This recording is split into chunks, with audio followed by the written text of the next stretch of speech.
All right, we are live once again. Tonight we have Todd Bills joining us. We're going to enter in the world of Medicare insurance and all of the mysteries of that. Todd is going to be the one that can hopefully answer a bunch of questions. So, Todd, welcome to the show. Oh, thank you very much, Mark. I appreciate you having me.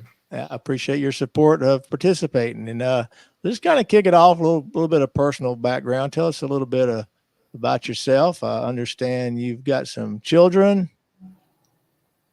How old are you? Yes, sir. I've got three children. I got a 28-year-old daughter, a 26-year-old son, and a 6-year-old son. Man, you spread them out, didn't you? We spread them out, staying young. Yeah. Are you done?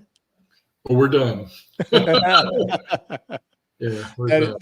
that's got to be an interesting experience having some in your 20s and now 1 6 because it's a completely different world for your 6-year-old than it was for your other ones when they were 6, isn't it? We weren't having discussions with the first ones about when should they have a cell phone because they didn't exist. Oh my gosh, new battles to conquer, right? Yep. Yep. So anyway, you have been in insurance for about 7 years now. What'd you do before that? I made drugs. Did you? Yeah, you had to have a prescription to get them, but I was in the pharmaceutical manufacturing industry. Wow. Okay. Yeah. That's quite a interesting background on that one. So what got you into insurance? Well, it took me about 30 years to listen to my mama's advice. She told me I should be an insurance agent. Uh, Mhm. I wanted something that I could do as long as I wanted to. Yeah. Uh, and insurance is pretty complicated, or can be. And so I like helping people just kind of navigate that complexity and get where they need to be. And I especially like doing that for the senior population because there's a lot of people Mhm. out there that try to take advantage of them. So they need somebody Yeah. they can trust. Yeah. No doubt. And with all the different insurances out there, and you talk about complicated, I think Medicare will be one of the top dogs for complications, right? Yeah, I mean, there's give or take 400 to 500 different Medicare Advantage plans available to folks in Georgia. They vary by county, and they have very differing coverages and benefits. So it's really quite a chore to try to match the right plan to the right person. So talk a little bit more about that. So how many carriers are there in Georgia, and what does it mean by having carriers? When I think of Medicare, you just think of like one spot. So kind of Yeah. delve into that of like how many carriers, what that means, and how many plans are there just in Georgia. Of course, that's where we're at. So only Yeah. makes sense to talk about that. So there are about 20 carriers, insurance carriers in Georgia that have Medicare Advantage plans that are approved by the Centers for Medicare Services. Most people have heard of the largest ones, Aetna, Cigna, United Health, Okay. Humana. And each one of those carriers has about 20 different plans. And so you Oh think, wow. yep, because a plan that's available on the south side of Atlanta, say in Fayette County, may not be available in Cobb County on the north side of town, in the Marietta region. So that's why Is that just because of demographics, income levels? I mean, is that part of it?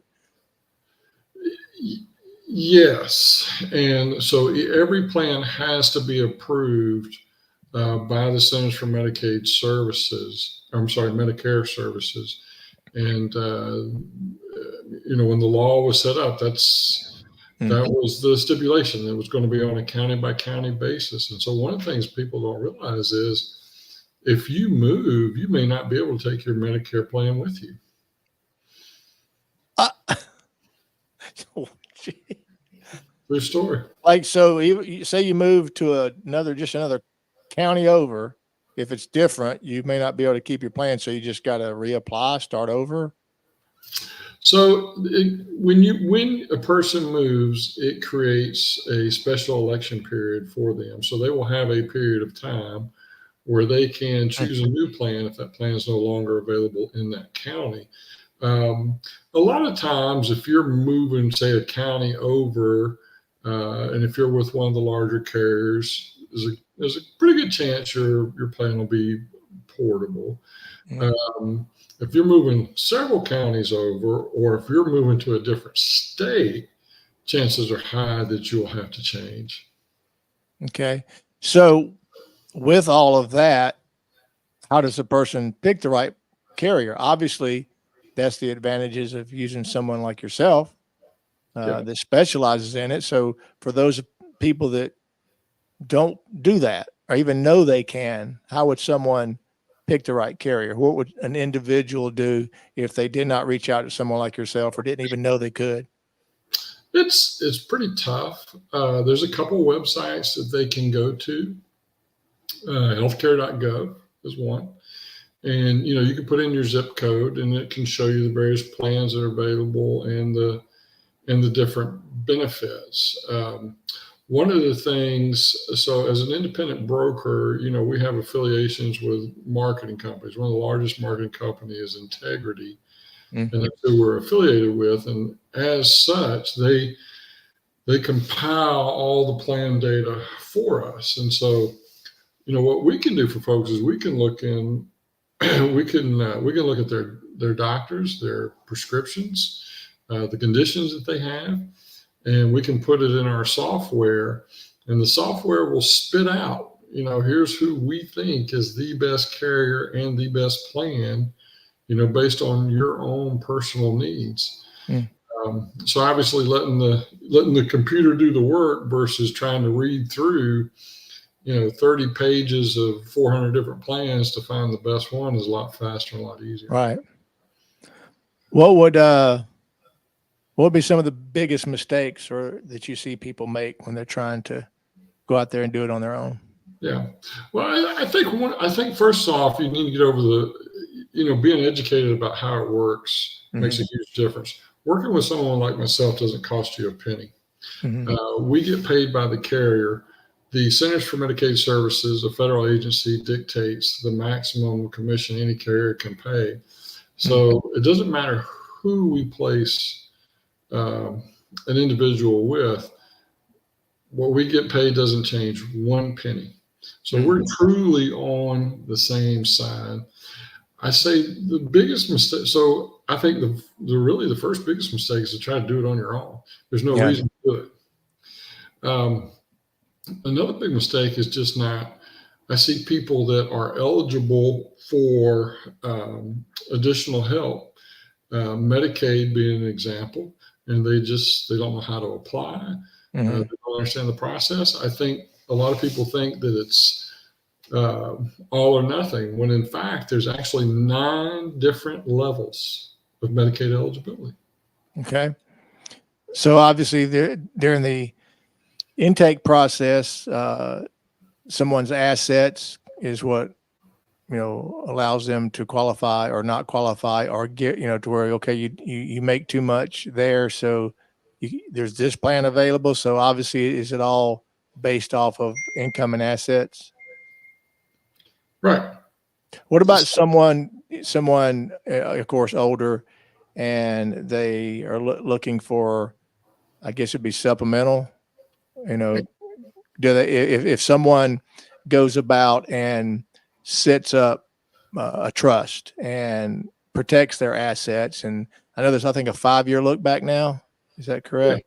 Yeah. So let's say it's 6 years later, so they would qualify no matter what because they protected their assets, correct? They would just apply for it, and so that because that's one of the things that we recommend people do, especially before it's upon them, is to set up those things with an elder care attorney, protect your assets, get it set up to where that 5-year look back has passed by, and you're not forced into a situation, because a lot of times that happens. I'm sure you see it. Something happens, a slip, a fall, a stroke, or whatever, and then they're told, "Hey, mom or dad or grandpa, or grandma can't, or whomever, even a younger person, they can't come home. They have to go somewhere."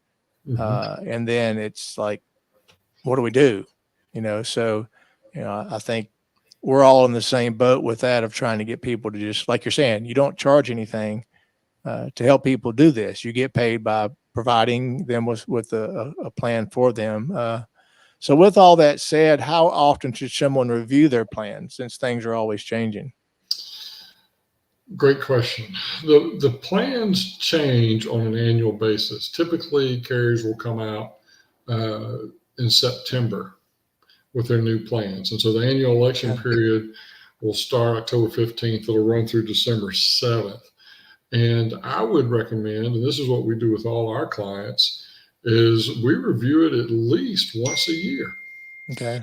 For a couple of reasons. The carriers are competing. And so, for example, just to pick a carrier, Humana might have a plan geared for folks that are diabetic and have the best benefits for that segment of the population. And then Aetna will decide, and I'm just picking names, will decide, you know what, we think we can do it better. And so they'll come out with a plan that's better. So you should compare. But the really intriguing situation is these carriers will actually, every year they're trying to make their plan a little bit better. So let's say you've got an Aetna, Humana, Cigna, United Health, whoever it is that you're really comfortable with, you love their customer service, you've never had a problem with billing, you want to stay with them, that's great. They come out with a plan, it's better, you're eligible. They don't automatically move you Tell to you. it. Yeah. You've got to raise your hand and say, hey, I want on this plan that's better, that's even better. So at least once a year. You've got homework all the time, don't you? Keeping up with all the changes. Do you guys get y'all have to seek it out, or they send you the changes as an agency? So we have to go through a certification. We have to go through what's known as an AHIP certification every year, required by the government. To be able to identify Medicare fraud and abuse. And then for each carrier that we are appointed with, that we represent, we have to go through a certification process with them. And then in addition to that, each carrier will provide some type of, in-person training to just kind of go through, here's everything that's changed with our plans for this year. Okay. I added it up one time. It's about 100 hours of training a year. Wow. Yeah. Just to keep up with all of it. Just keep up with it. Well, let's talk about some of the benefits that a lot of people are unaware of by having this. Well, there's been some really neat changes in Georgia. There's a carrier out there now, Sonder. They've been in the marketplace for about 5 years. They really want to cater to folks who have chronic conditions. Oh, really? Yep. That could be diabetes, stroke, HIV, AIDS, cancer, renal failure, liver failure. A lot of people would, unfortunately, qualify by being type 2 diabetic. They're offering a $400 a month allowance for groceries. Pretty unheard of. United Health has decided they kind of want to cater to the folks that need medical transportation on a regular basis. A good example would be kidney dialysis. They offer free, unlimited transportation throughout the year. So if you need to go, I'm going to make a note of that, because I got a good friend that her mom is on. I'll make sure she's aware of that. So there is a plan that provides transportation to dialysis. Unlimited. Most plans are going to be somewhere between 30 and 50 one-way trips a year. And some of these folks are going, 3 times a week. Yeah, absolutely. Yeah. Another big one I see is our veteran community. If anybody's owed a debt of gratitude, it's certainly them. And by having VA benefits, they've actually kind of won the Medicare lottery. There are plans out there that will give them $140 to $150 a month back in their Social Security benefits. and it gives them a choice. They can continue to use their VA services, or they can use the services the carrier provides, and they can bounce back and forth anytime they want. But they can All right. they get the, huh? This is interesting hearing you talking. I don't know how often mom or dad have had theirs reviewed. So you just need to see what they currently have, and you can see if there's something better. Yeah, I So mean, you just it's you just need their is it I guess their policy or anything that they I really need to all get. we need is their address, their date of birth, and their Medicare number. That's it. Okay. All right. Well, after this, let's email me what you need from them, because I don't even know if they, because like I said, dad is a VA, and I'm currently looking in the process of seeing if he'll qualify for aid and attendance, because it just depends on the trust that they have set up. I'm having to check to see if it's an irrevocable or not. If it's not an irrevocable, then whoever set that up made a little boo boo, because that's how you get it protected, because they did the trust a long time ago. But I'm looking into that now. But there may be something available that we're not even aware of, and just Well, hadn't even. veterans can double dip if their Yeah. spouse is also covered under VA. They can go on the same plan, and they can get upwards of $300 a month. Okay. Well, like I said, after this, email me tonight what Okay, you need. And I'll get together, because, like I was telling you before the show, just going through this stuff we've been with mom and dad, and mom being home with hospice and dad being 93. We're trying to, make sure you're not overlooking anything that they're entitled to, because that's uh, right. it's not cheap out there in the world. So even doesn't matter how much money someone does or doesn't have. If you have it, it don't take long to shred through it with all this, the expenses of stuff. And on that, I always like to talk about things a little bit on, a personal side of anybody that stumbles across this and is watching it. And like you had said yourself, and I think it's got to be part of, you know, if you're in this space with seniors, you've got to want to help people. You got to have, some heartbeat for that, which you obviously do, and have empathy for what people are going through. But with that said, we come across so many situations, being in the space we are with, helping families navigate, placing their loved one, and just all the other stuff, making sure they are, with someone like yourself, for Medicare, VA, elder law attorneys, their assets. I'm sure you come across a lot of families that are just going through extremely hard times, don't you? Yeah, And it's just, you kind of look around and see where the higher ups need to pay a little bit more attention to the aging world, because 10,000 people a day are turning 65. I'm that's going to right. be knocking on that door. If I'm 59 and being exposed to all this, I'll be honest, it's intimidating, but it's neat to be learning all this, because just doing this with you tonight, I've heard about different people, and, that are in your space, but this conversation here, I've learned a couple of things already. So it's, I had no clue that it was that. When I thought Medicare, I just thought one place. You just go and someone helps you fill out the paperwork, but didn't know there was so many different carriers and all these different plans. I think it's good for people to know. So anything that sticks out with a situation with a family that, you ended up helping, and it was a very positive, beneficial thing that they were not aware. And then by using you, that it kind of impacted their life in a positive way. Yeah, I mean, it's like you said, being part of this community, part of this space, you have a lot of connections. I don't just sign people up for Medicare Advantage plan and say, "Hey, thanks, have a good life." All right. All We right. help them, like you, try to find every resource that they need. And I'll give you a great example. There was a gentleman who's really kind of struggling. There's a group of primary care physicians out there now, organizations that will only take people 55 and over. Mm. And they will provide free transportation, typically up to 25 mile radius. And you get in there and you find out that they've got social activities for these people. They help them with rent assistance. They help them with utility assistance. The Wow. whole, yeah. But my favorite story from this past year was I was sitting in a family's home and I was kind of looking around. I was doing the math in my head and I thought, I'm guessing these people are probably Medicaid eligible.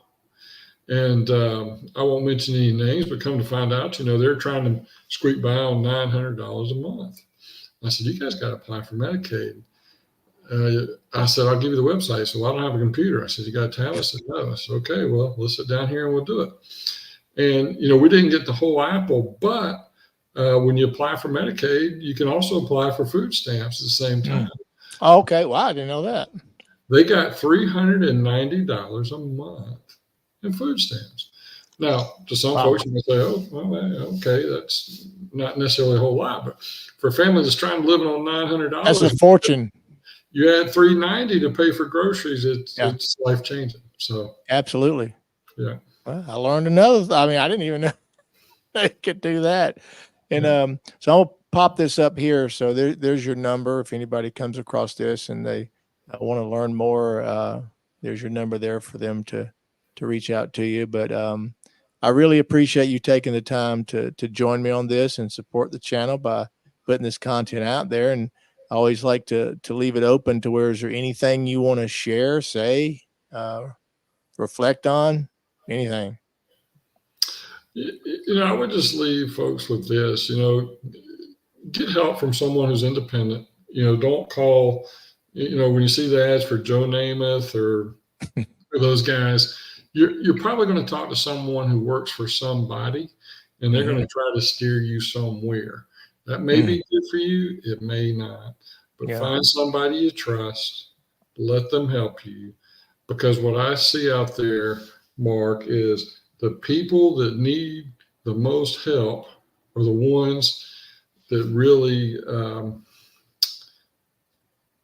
they know the least about how to get it. And there's folks out there that can help them that don't want to take advantage of them because they're 65.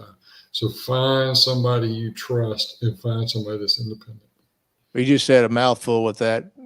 There's a lot of people out there trying to take advantage, and that's what's been, I think, one of the most sobering things with my mom and dad, because dad was, self-employed. He went into business, back when I was third grade, so most of my life he was self-employed. And then of course mom was the, traditional, homemaker, and she was mom. And so that's not easy. But seeing them get older and just watching those capabilities slip away, and you can plainly see how people can easily take advantage of someone that gets old. And even people's own family members take advantage of their parents. Right. We've got stories of people that we've, helped place, and you find out that kids have stole money, and it's just horrible. But anyway, what you said, so true. But Todd, with that said, we'll wrap it up here. I really, really appreciate you coming on here. And when we get off here, like I said, shoot me an email and see if we can't review mom and dad's stuff and see if there's not some surprises there for them. But with that said, thanks a bunch. And until next time, we will catch you.